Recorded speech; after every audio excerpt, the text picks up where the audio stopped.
Hello, everybody. Welcome back to the Simply ICS Cyber podcast. I'm Don C. Weber, the cybersecurity guy. And I'm Tom VanNorman, the OT guy. And today we have Patrick Miller. Patrick Miller has been in the field now for quite some time, and I will allow him to introduce himself. Patrick, go ahead.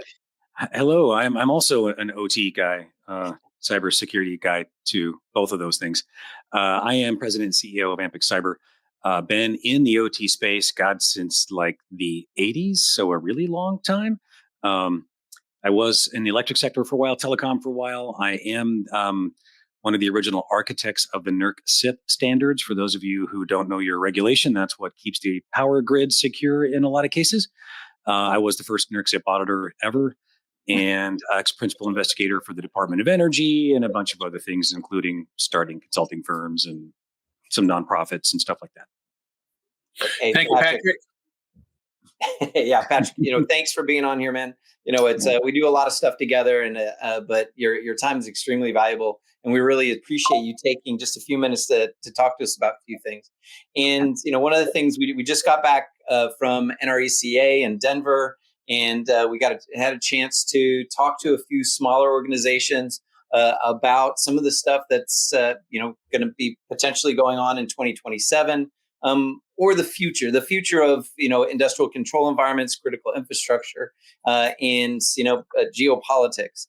And one of the things that come to mind, and so one of the things that I want to kind of bring up is this thing about industrial security alongside a war zone, meaning that there's always going to be, and we're seeing it, more and more every day. People going after these control environments, whether it's for financial incentives, or whether it's for some type of political hacktivist impact around these things. And I know that you've worked specifically, you've talked to people both in the North American electrical grid, but I do know that you have relationships overseas in Europe, especially Eastern Europe. So I'm hoping to pick your brain. I'm hoping to understand what is effective, what are people experiencing, but what has been effective to continue operations. So, what do you think about that, sir? Oh, wow. That's a really big question, Don. Well, I can start. You started with the original kind of, we'll call it 2027 issue with China. So we'll just get that one out of the way first. Then we can go to what's in an active zone. How do I put this? There are some overt signals, like direct statements from the Chinese government that says around 2027, there might be some delayed plans based on some things that we're getting in intel, but around the 2027, 2028 window, there's a very high likelihood that China will take aggressive action against Taiwan. And you've seen a lot of news stories as of late, recently here, around the various typhoons: Salt Typhoon, Volt Typhoon, Flax Typhoon. There's probably various other typhoons. There's a bunch of them out there. They're essentially the various arms or components of the Chinese government or paid apparatuses from those same threat actors.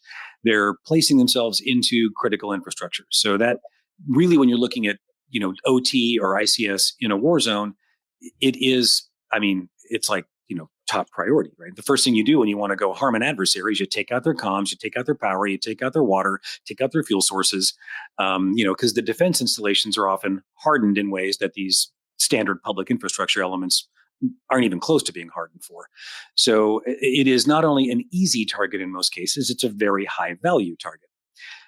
So the Chinese in this case are pre-planting capabilities into our environments, whether it's to get intel, espionage, such as Salt Typhoon, and then you have the Volt Typhoon class, which is embedding themselves into things like power systems and other infrastructures to have pre-positioning to either do things like turn off the critical infrastructure or harm it to cause disruption in that kind of way. So these are things you see for our wartime planning. This is with a threat actor that thinks ahead, that does things in advance.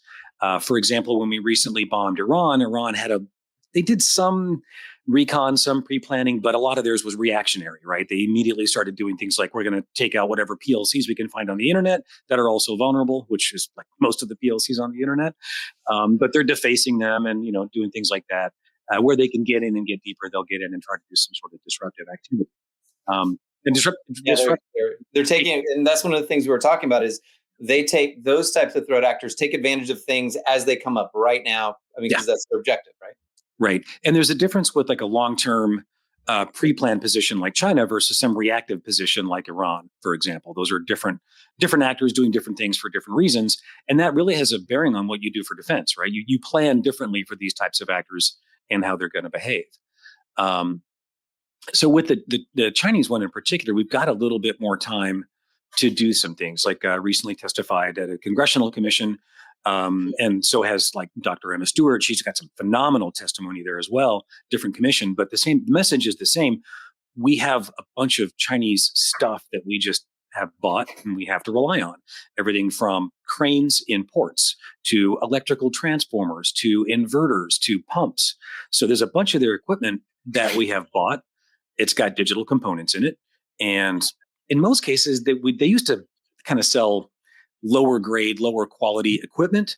They've actually stopped doing that. They have like decent grade, relatively high quality equipment. We're just concerned about the code in that device because they can obviously do lots of things with that code. So there's some, at least one of my suggestions, and was Emma's as well, is we have to live on a diet of poison fruit, at least for a while, because you can't just rip this technology out, right? That's not an option. You can't replace it all. It's extremely expensive to I'm going to turn off the power system so I can replace some things. Well, you just caused an outage to avoid an outage. And that kind of circular logic is a bit of a challenge. So we're looking at things like, how do we buy their stuff, but is there a way to rip out the bootloader, the UEFI, or the firmware and replace it with our own, right? For something like that. So we're trying to come up with some creative ways to destabilize this pre-positioning that they've been doing over years and years and years. So you treat that differently than you would a reactionary response to Iran, for example. And then you asked about like the Ukrainian environment in particular. Yeah, Russia is a little less of a planner in that sense. That they've been testing things like the 2015 and afterwards. They've been constantly, taking down the Ukrainian electric system, for example, and other areas of Ukraine, other infrastructures, telecom, and a few others, as testing ground to see what they can do. So the good thing about, the fortunate thing about this, there's nothing good about it, but the fortunate thing about it is it gives Ukraine and everyone else the ability to see what they're doing and how they've done it, because we can go in and get some forensics on this. So at least you get an idea of what the threat actor is doing in the environment, and you can come up with creative ways to try to stop it. But I mean, you look at Estonia, which was absolutely, crippled by Russia years and years ago. They've been fighting Russia every single day, day in, day out, 24 hours a day, nonstop for, 15 years or more. So they're remarkably well skilled at keeping the Russians out of their systems. Patrick, so that's all pretty fascinating and relatively new. The whole Typhoon series has not been out that long. Don and I watched you present on it at NRECA in Denver a couple months ago. Mm-hmm. How does regulation play into that? How did regulation make us better or worse? Here, depending on the size that you are, you fall under NERC, but other countries don't. So how? And I don't want to get into a discussion about FUD and everything about how things are going to fall. But how did regulation help or hurt our posture? Wow, regulation has a place. Being a former regulator myself, I call myself a recovering regulator. It's got a place, and it really is to set the floor. And anything beyond that from a regulatory perspective, I think is going to be challenging. I mean, having written regulation and then implemented regulation, technology and innovation outrun regulation every single time by orders of magnitude in terms of speed. So you can't write a regulation that is like timeless. It just doesn't work that way. So it takes, and what we're doing now is innovation used to have, a steady pace that kept getting faster. And then it got faster than that. And now we're using things like, AI to help AI innovate. So now it's just going to be like this insanity curve in terms of speed. So regulation, at least, the US had a fair amount of regulation and we kind of led the globe for a while. That's changed. Like we had NERC-CIP for a long time since, heck, I started writing the early versions of NERC-CIP in like 2002. So, that regulation from start date could buy a beer at this point. We had TSA pipeline security directives. We've had several different initiatives in the water space. Nuclear's had regulations. Dams have had regulations. So we did this fairly well for a long time in the US. And then we kind of relaxed because it was, I don't know, ostensibly it was working, right? There's not a lot of public disclosures of massive incidents. Therefore, in theory, it's working and doing its job. Then, fast forward to now, and we have a lot of attitudes toward regulation that are, frankly, quite different. Regulation is a bad thing. Regulation shouldn't be around. We should all be free to do what we want, and every corporation and every company is entirely up to their own, devices and budgets and resource levels. Europe, on the other hand, has actually taken the lead on this and has almost leapfrogged us in a lot of ways. Their NIS2 regulations, instead of like penalizing the organization as a whole, for example, they can actually target your board members that made bad security decisions. So the level of what they've learned and lessons learned on kind of getting regulation targeted or right, they've made their own mistakes with GDPR. It was supposed to be this like landslide shift in privacy. It's done a pretty good job, but in general, the penalties really aren't that bad. The fines that they give Google are a slap on the wrist in most cases, for just as an example, not like picking on Google, but these companies are like multi-billion-dollar global companies and they barely change their practices every time. But you look at the NIS2, the NIS2, and the CRA, the Cyber Resilience Act, this is like serious supply chain security. They're not messing around. And the NIS2 directive is the same. If you are critical infrastructure, you've got some pretty serious things you got to do. So I think they've, I would say, taken the lead from a regulatory perspective and setting a new floor, which is a higher bar to meet. But does regulation prevent threat actors from doing bad things? Oh, hell no, not at all.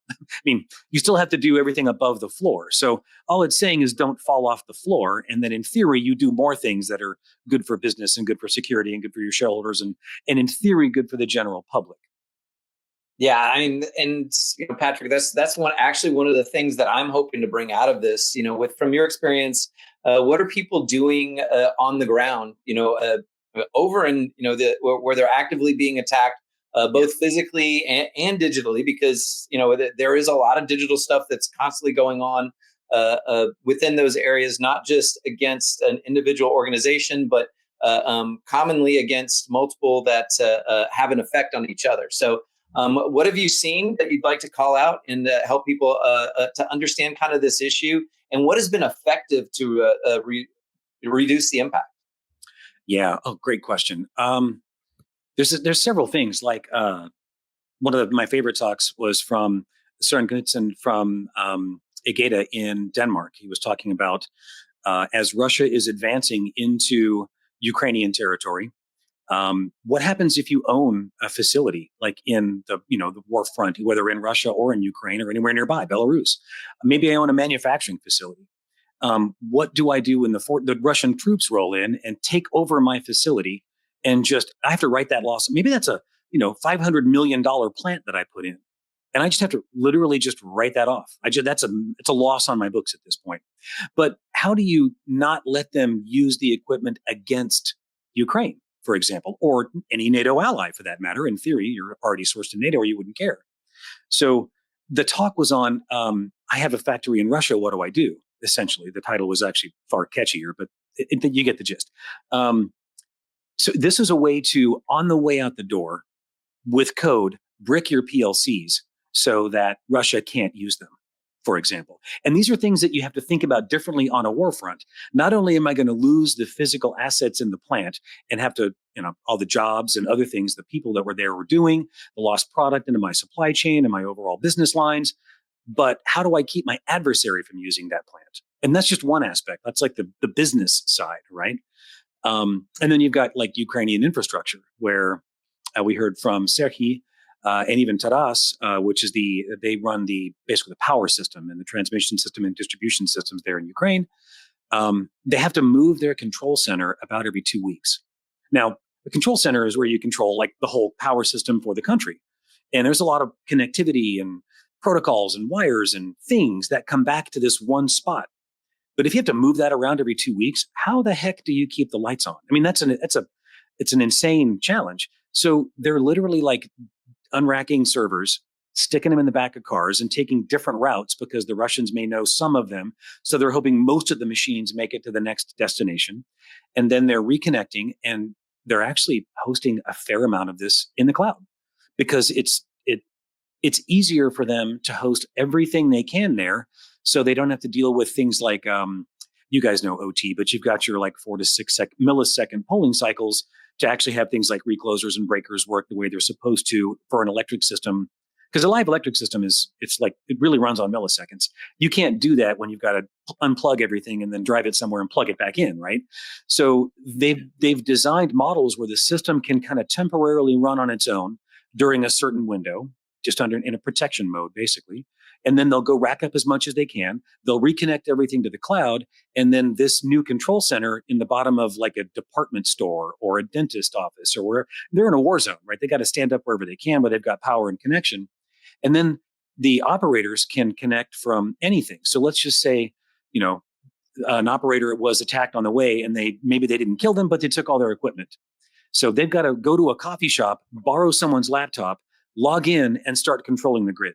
I mean, the threat model and the landscape is completely different than what we would think about in a non-war zone. So how do you architect a system from both an IT like remote connectivity into your IT systems to get into your OT and your OT systems in a resilient way that has to deal with things like literally 4 to 6 second polling frequencies to manage your system, as well as a good chunk of things stored in the cloud, like the rest of your historian data, so you can model the power system to know when the right time is to disconnect everything, move everything, because it's a safer window. All of that complexity is what's going on right now in a live war zone that we as the Western world that's not part of this have no comprehension of. Does that answer the question? Yes, it does. And I bet majority of our listeners had no idea about the mobile command center control room every 2 weeks, and that's certainly a very large thing to pull off. Outside of that, to your point, you got to keep the timing correct because the energy grid is very time dependent. Yeah. So. Yeah. And to give you an example, I've done multiple control center moves or like upgrades where you have to upgrade one system to the new platform or whatever. We usually plan like 2 to 3 years for something like that. Not we're going to go tomorrow at 2 a.m. to this this dentist office or this abandoned mall. So yeah. Patrick, how do other countries, outside of Ukraine, outside of the U.S. or North America, how do they handle production or protection of their grid? You take South America. South America is pretty big market, or the Middle East. How are they implementing protection? Yeah, we've done a fair bit in South America as well. At least one of the better things around South America is there's been a lot more stabilization. Short of Venezuela, obviously, but there's been a lot more stabilization down there. For the longest time, they kind of went, I guess, I don't want to say unprotected, but the protection was more reactionary and physical in a lot of ways. But what the advantage of them waiting so long to make a lot of these upgrades is they got the leapfrog. So you'll find in systems like Colombia is a good example, Chile is a good example. They just bought a bunch of brand new gear, and it's all like, honestly, you like sneeze on the Colombian transmission system and somebody knows about it because they've got all new gear, all new updated monitoring mechanisms, protection mechanisms. So their ability now is much better than a lot of like legacy environments you have even here in the US in a lot of cases, because they basically just got the mandate to go buy all new stuff. So it's a bit of a different situation country by country, as would be expected.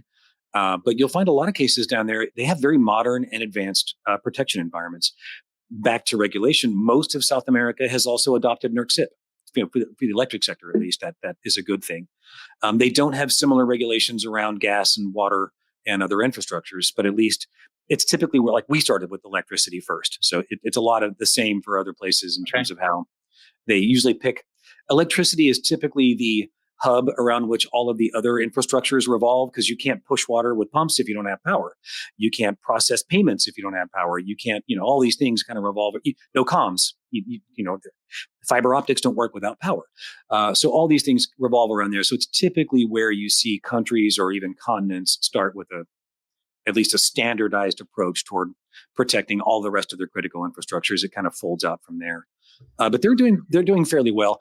I think one of the bigger challenges, though, Tom, to speak directly to the issue, is they also have been, I'm trying to find a better way to say this, a politically correct way to say this, but they've bought into the idea of China's Belt and Road Initiative, where China is providing very inexpensive infrastructure gear to these countries as they modernize, so that China can have access to the data, they have access to the equipment, they have access to, in a lot of ways, the economic backbone or functioning centers of these infrastructures as a result.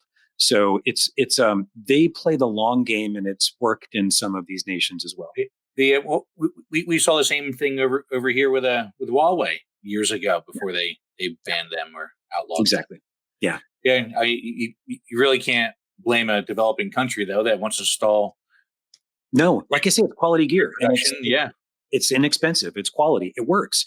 You also get, this co-management aspect from China. Yep. But, we'll call it outsourced backup and recovery, right? the backup and recovery that you can never access, but it's there.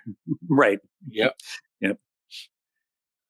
Patrick, it's when I think about some of the stuff, especially some of the stuff that you said, one of the things that I really like hearing about the way that the Ukrainians and some of the Eastern Bloc countries are responding is that their people are going to figure it out, and that's why I'm a little less worried about what's going on. I definitely think that we need to plan. I definitely think that we need to simplify cybersecurity so that it's effective, and we're focusing on the proper things, which is why I really emphasize the SANS 5 ICS cybersecurity critical controls, not because it stands, because it is, I'm trying to simplify my thoughts, my approach, making it applicable to these environments, but also providing a mechanism for ensuring that people have the right approach, because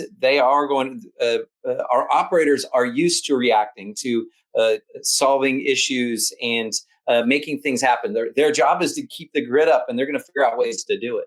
Right. So are there, what are your recommendations going forward for, the majority of people that are listening to this, are going to be some of this North American companies. So preparation and thinking about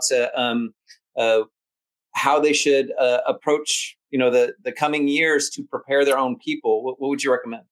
Yeah, a good question. I would say there's a couple of things that I would directly recommend. Like, just don't mess around. Do these things right away. If you've got edge devices like your external routers and firewalls and proxies and things that you have on the outside of your environment, and there are vulnerabilities on CISA's KEV list, the known exploited vulnerabilities list, run, don't walk. Stop what you're doing, drop everything, and go patch that stuff right freaking now. That is the first thing you should be doing, and the most important thing you can be doing. Next, if you've got remote access, you should be looking at how that's being handled. Yes, you need MFA, do things like certificates, anything you can do to harden that remote access, because in a lot of cases, they're not hacking their way in, they're just logging in. with credentials that they've gotten through multiple different methods. They bought every password database out there that gets hacked. They, in a lot of cases, if they see your account, Don Weber has 10 accounts they've got in the database, they can glean because Don Weber's account uses the same password method, like this word plus that word and these three letters or these three numbers, or they can infer that they can probably guess this in an easy way. So they've got a lot of ways to just log in as well. So those things are key. The next piece is you need to look at how you're going to isolate your critical stuff. Now that supposes that you know what your critical stuff is. But if you're in the OT world, for example, Colonial Pipeline is the classic example. Everybody's playing bingo, you can drink. They shut down their OT because the IT was affected and they really didn't understand the impacts there. So how do we call it intelligently island off the really important stuff so they can continue to run the water and the power and the gas. And IT can go down, billing can go down. We don't care. We'll estimate bills. We'll figure that part out. But the gas has to flow, for example. Do you see more and more people having the disconnect list? I was surprised. I was actually pleasantly surprised when I went into one organization. I was talking to an OT administrator, and he was like, "Do you want to see something?" And I was like, "Yeah." And he pulled out like a laminated piece of paper. I was like, well, "What's that?" And he's like, "This is how we disconnect this plant from everything else in a way that the plant keeps running." So, have you seen that? Do you recommend that? On a plant scale, that's a little bit easier. I've seen it more there. So at an individual facility level scale, yeah, it's much more difficult at things like a control center where you're dealing with a bunch of other protocols and your endpoints that you're trying to connect to, and those connections and hooks into corporate. Because we used to isolate those environments. There's never really been an air gap, so that's a myth. But we did better jobs at isolating them until the business needed all of that OT data to do things like forecasting and budgets and all kinds of other, business value, as they say. So we've created a bunch of new connections to those environments, and they have to get separated and pulled out. What I like to see is organizations that don't just have a plan, but they've tested it. They can show that it works. Yeah, it's proof. There's proof. And that goes into my next and last recommendation is if you're not practicing incident response, like the fire drills and really jumping into the boots and getting on the truck and pretending to put out the fire, you're missing out because it's, you really should be, if you are any organization, especially a critical infrastructure organization, you should just assume that you are already compromised in some way. Some part of your organization somewhere likely has some issue that you're dealing with an adversary right now. Yeah, Tom, we're coming up on time. So Tom, what are your last thoughts and questions for Patrick? No, Patrick, without us thinking ahead of time, I'm really glad that the three of us are on the same page with the IR plan. Make sure the plan. Make sure you test it. And the other couple of things that you mentioned, especially the patching on the gateways. I don't think any of us can stress that enough. Make it harder for the adversary to get in. Everybody has a budget. Everybody has 24 hours in the day, right? So they are people too. Make it harder for them to get in. Roll those passwords at a given frequency. Patch them, just like you said. That you get that alert that patch came out. Test that patch and go put that patch in production. Yeah. Make it harder for the adversary. Test your plans. Develop your plans. Don, the disconnect part for the plant. That's fantastic. Everybody in that plant has to be on the same page for that. And by having those plans, you prove that everybody is on the same page. Because if you have a production supervisor, manager, director, who is not on the same page, that doesn't work. Yeah. So communicate, over communicate, everybody on the same page, and that's all great stuff. Thank you for coming today. Patrick, where can people find you? Where should we be paying attention? I'm at many conferences. Come hear me talk there. Ampyx Cyber, you can see in my name there, just .com there as well. Make sure it's in the show notes, sir. And I'm super easy to find on LinkedIn and all the other socials as well. Patrick C. Miller. Absolutely. Hey, Patrick, once again, I really appreciate you. You always take time, but I definitely think this is an important topic that needs to be covered. So I really appreciate it. Thank you both for having me. Appreciate it. Thank you, Patrick. All right. Bye, everybody.